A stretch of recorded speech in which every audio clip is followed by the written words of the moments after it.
Good morning guys. आज की मेरी वीडियो इकोनॉमिक्स पे दूसरी क्लास है, मेरी दूसरी वीडियो, ठीक है। इससे पहले एक वीडियो आ चुकी है इकोनॉमिक्स पे, इकोनॉमिक्स थ्रू एमसीक्यू पार्ट 1, ये पार्ट 2 है, ठीक है। ऐसे ही 10-10 क्वेश्चन करके आते रहेंगे। आई होप कि आपको सीरीज़ अच्छी लग रही होगी, और अगर अच्छा लग रहा हो तो प्लीज़ लाइक, शेयर और सब्सक्राइब करें, ठीक है। चलो स्टार्ट करते हैं। पहला क्वेश्चन है, देखो, credit rating agency are regulated by, ठीक है। क्रेडिट रेटिंग एजेंसी होती है हमारे इकोनॉमिक्स में, आप पढ़े होगे इसको, ठीक है, कंपटीशन में आता है कभी कभी। तो कह रहा है कि क्रेडिट रेटिंग एजेंसी का विनियमन कौन करता है, कौन रेगुलेट, उनका रेगुलेशन कौन करता है, ठीक है। पहला ऑप्शन है इरडाई, दूसरा ऑप्शन है आरबीआई, तीसरा है सेबी और चौथा है नीति आयोग, ठीक है। तो क्रेडिट रेटिंग एजेंसी कौन रेगुलेट करता है, ठीक है। आपको पता हो तो आंसर लिखना आप और बताना फिर कितने सही गए आपके। तो इसका आंसर क्या है, सेबी, ठीक है। तो लगा लो आप निशान, ध्यान देना, सेबी निकालते, ठीक है इसको। Second question, monetary policy committee, ठीक है, का पदेन अध्यक्ष कौन होता है, ठीक है। मॉनेटरी पॉलिसी कमेटी का पदेन अध्यक्ष कौन होता है। पहला ऑप्शन है इसका वित्त मंत्री, दूसरा है राज्य गवर्नर, तीसरा है वित्त आयोग का अध्यक्ष और चौथा है आरबीआई गवर्नर। बताओ इसका आंसर। थोड़ा आपको कंफ्यूज करेगा शायद इसके ऑप्शन, आप कंफ्यूज हो सकते हो ऑप्शन पढ़ के, पर आंसर इन्हीं में से एक है। मॉनेटरी पॉलिसी कमेटी का पदेन अध्यक्ष कौन होता है, ठीक है। सेकंड नंबर क्वेश्चन चल रहे हैं हम लोग। ऑप्शन है पहला वित्त मंत्री, दूसरा है राज्य गवर्नर और तीसरा है वित्त आयोग का अध्यक्ष और चौथा है आरबीआई गवर्नर, ठीक। तो उसका आंसर बता दे रहा है, इसका आंसर होगा क्या, फोर्थ, आरबीआई गवर्नर, ठीक। क्वेश्चन नंबर थर्ड कह रहा है कि बम्बई प्लान 1944, आई होप दिख रहा होगा क्लियर। बम्बई प्लान 1944 का बम्बई प्लान का संबंध किस क्षेत्र से है, ठीक है, बताना है, ठीक है। पहला ऑप्शन है श्रम सुधार, दूसरा है बेरोजगारी, तीसरा है गरीबी रेखा निर्धारण और चौथा है शहरीकरण, ठीक है। बम्बई प्लान 1944 किससे रिलेटेड है, किस सेक्टर से रिलेटेड है, ठीक है। तो इसका आंसर क्या है, सी, ठीक है, गरीबी रेखा निर्धारण, ठीक है। और भी कई कमेटी जिनका गरीबी रेखा निर्धारण में है, जैसे कि तेंदुलकर कमेटी हो गई, ठीक है। और सबसे पहले दादा भाई नौरोजी ने दिया था इसका वो कॉन्सेप्ट, ठीक। अगला क्वेश्चन देखो, फाइनेंशियल इंक्लूजन इंडेक्स, ठीक है, वित्तीय समावेशन सूचकांक कौन जारी करता है, ठीक है। अगर आप कभी इकोनॉमिक्स सर्वे पढ़ें, इकोनॉमिक्स सर्वे आती है हमारी, ठीक है, बजट से पहले, तो उसमें पिछले 2 साल से लगातार ये शब्द आ रहा है, ठीक है। फाइनेंशियल इंक्लूजन इंडेक्स कौन निकालता है, आपको ये बताना है। यानी कि वित्तीय समावेशन सूचकांक कौन जारी करता है।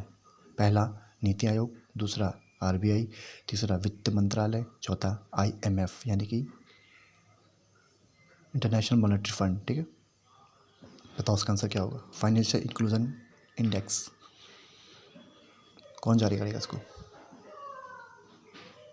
इसका आंसर क्या है, आरबीआई, ठीक है, आरबीआई जारी करता है इसको।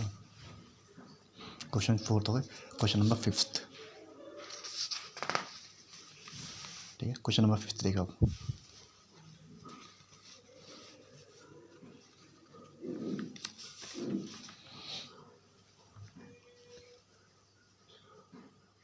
क्वेश्चन नंबर फिफ्थ देखो, world first blockchain bond issued by, ठीक है, विश्व का पहला ब्लॉकचेन बॉन्ड, ठीक है, इनमें से किसके द्वारा अभी हाल ही में जारी किया गया है, ठीक है। ये करंट अफेयर से क्वेश्चन है, पर इकोनॉमिक्स से जुड़ा हुआ है इसलिए मैंने इसको रखा हुआ है। World first blockchain bond issued by, किसके द्वारा इशू किया गया है। पहला ऑप्शन है आईएमएफ, दूसरा है वर्ल्ड बैंक, तीसरा है एसबीआई और चौथा है सेबी। बताओ उसका answer. World first blockchain bond किसने जारी किया हाल ही में, ठीक। इसका आंसर क्या होगा, इसका आंसर है वर्ल्ड बैंक। इंपॉर्टेंट क्वेश्चन है, करंट अफेयर्स में देखने को मिलेगा आपको आने वाले एग्जाम में।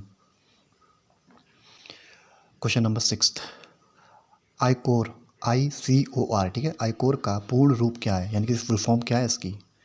ऑप्शन 1 है integrated credit output ratio, option B है inner core output ratio, option C है इंक्रीमेंटल कैपिटल आउटपुट रेशियो, और ऑप्शन डी है इनमें से कोई नहीं। ठीक है, बताओ आईकोर का फुल फॉर्म। देखिए क्वेश्चन जो भी हैं ये कोई ऐसी फालतू क्वेश्चन नहीं है, ये सब आपके इकोनॉमिक सर्वे के क्वेश्चन, इकोनॉमिक सर्वे में सब आपको दिया हुआ है। ठीक है,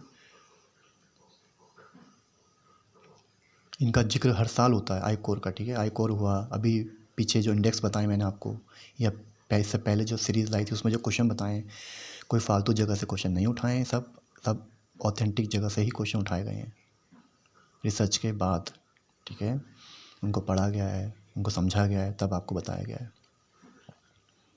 ठीक है, तो इसका आंसर क्या होगा? इसका आंसर होगा सी। ठीक है, इंक्रीमेंटल कैपिटल आउटपुट रेशियो। ठीक है, अगर आप बात करें इसको हिंदी में क्या बोलते हो, तो हिंदी में इसको क्या बोलेंगे? वृद्धिशील पूंजी उत्पादन अनुपात। ठीक है, वृद्धिशील पूंजी उत्पादन अनुपात। ठीक, और क्वेश्चन नंबर 7वां, मालेगाम समिति का संबंध किस क्षेत्र से है? ठीक है, पहली बात तो मैं आपको बताऊँ, मालेगाम समिति कब आई थी? 2011 में। ये चाहो तो आप यहीं पे लिख लो। ठीक है, 2011 में आई थी। मालेगाम समिति का संबंध किस क्षेत्र से है? पहला है बैंक सुधार, दूसरा बीमा सुधार, तीसरा है कर सुधार, और चौथा है माइक्रो फाइनेंस से।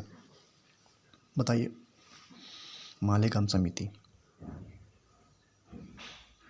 इसका आंसर क्या है? इसका आंसर है डी, माइक्रो फाइनेंस से जुड़ा होता है। ठीक है, इसका मालेगाम समिति आपकी थी किससे? माइक्रो फाइनेंस से रिलेटेड। 8th क्वेश्चन देखो, बुनियादी आवश्यकता सूचकांक यानी कि बेसिक एमिनिटीज़ इंडेक्स कौन जारी करता है? ठीक, बेसिक एमिनिटीज़ इंडेक्स, बुनियादी आवश्यकता सूचकांक कौन जारी करता है? ऑप्शन पहला आरबीआई, ऑप्शन दूसरा वित्त मंत्रालय, ऑप्शन तीसरा नीति आयोग, और ऑप्शन चौथा गृह मंत्रालय। जहाँ तक मैं समझ रहा हूँ आप सब इसका आंसर 1 पे लॉक करना चाहोगे। ज़्यादातर लोग 1 पे ही जा रहे होंगे या 1 को ही सोच रहे होंगे, जो तुक्का मारेंगे वो भी आरबीआई मारेंगे, पर आंसर तो कुछ और है। ठीक है, तो इसका आंसर क्या होगा? इसका आंसर है वित्त मंत्रालय। ठीक है, बुनियादी आवश्यकता सूचकांक कौन निकालता है? वित्त मंत्रालय। ध्यान देना, आ सकता है ये अच्छा क्वेश्चन। ठीक, क्वेश्चन नंबर 9th,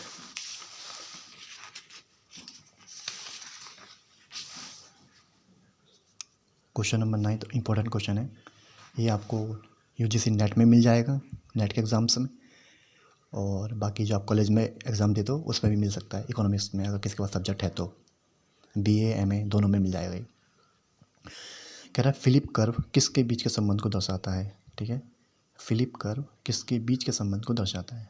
पहला ऑप्शन है आय का वितरण, दूसरा है मांग और आपूर्ति यानी कि डिमांड एंड सप्लाई, तीसरा है मुद्रास्फीति और बेरोजगारी। ठीक है, और चौथा है आयात निर्यात। ठीक है, तो फिलिप कर्व बताना आपको किसके बीच रिलेशन दिखाता है? बताओ इसका क्या आंसर होगा? इसका आंसर होगा सी। ठीक है, मुद्रास्फीति और बेरोजगारी। एक बात हमेशा ध्यान देना, जिस इकोनॉमी में मुद्रास्फीति और बेरोजगारी दोनों अगर बनी हुई है ना, या बन रही हैं कंडीशन, तो समझ लो फिर वो मार्केट सबसे बुरी कंडीशन में होता है, या फिर वो इकोनॉमी सबसे बुरी कंडीशन में जाने वाली होती है। ठीक है, तो ये कंडीशन ना बने इसलिए सरकार हमेशा कुछ ना कुछ अपने टूल्स अपनाती रहती है।